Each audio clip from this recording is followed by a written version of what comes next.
Hey guys, it's Avi Lieberman here with Global Visions Inc. So here is the Akuvox A01.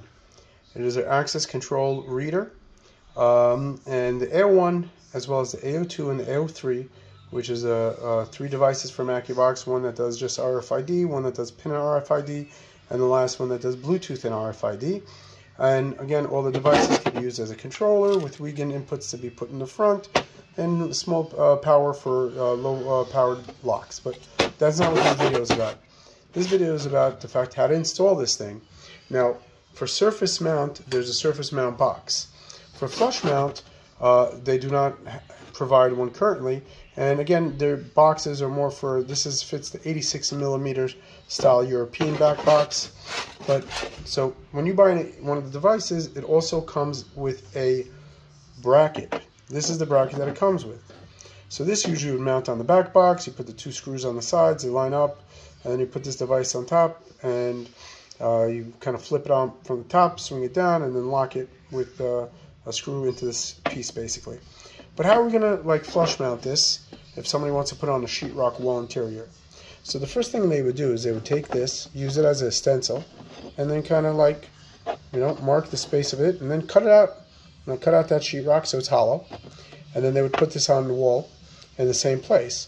Now the problem is, if they were just going to put a screw here and here to tighten it, there's barely any sheetrock that has enough teeth because you just got all the areas around it off. So for other applications that are similar in wall, what we do usually, if it's a standard box, we'd use like a low voltage bracket.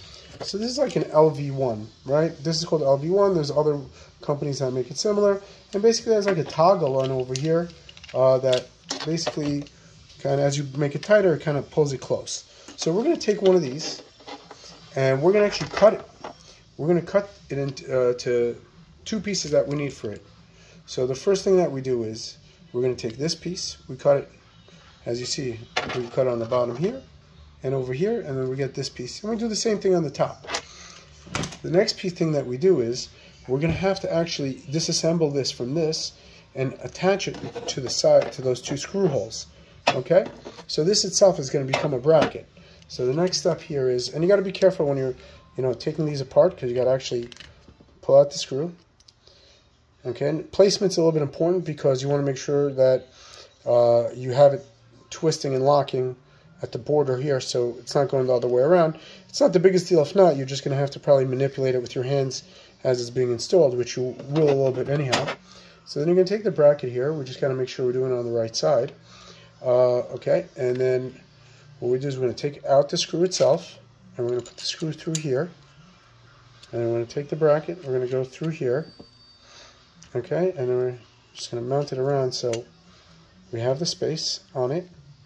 So I'm like this, and then I'm going to take this piece, and then I'm going to put it back in the screw hole, and then I'm going to tighten it. I'm going to use my hand at first, and obviously later on you'll use a screwdriver. You don't want to tighten it all the way, because as you're, hold on, let me just put it through, because as you're putting it to close, it's not like it's a separate bracket, so you're going to, it has to be a little bit loose till you have it. Because if you lock it into the spot, there's no way that you're going to lock it in between the sheetrock and this later on. This is the space that you're going to need.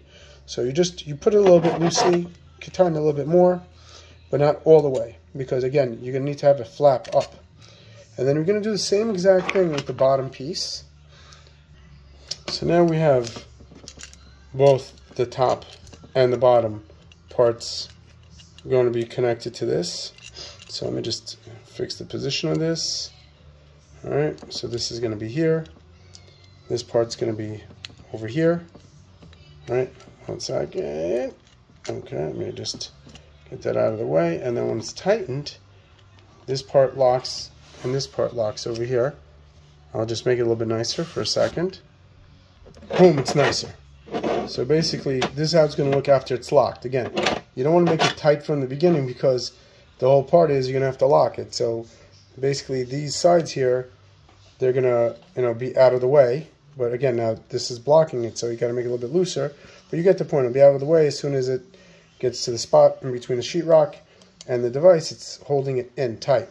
And then the next step is putting the the vise on. Again, like I said, has tab parts on the top. That goes right on the top. The two grooves kind of go right in, and you kind of like close it in. Let me just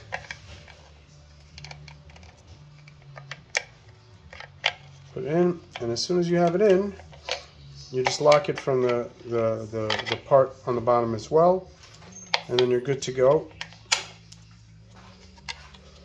Exactly, so once this is in here and the back is all tight, again, you're going to be putting all your connections in prior.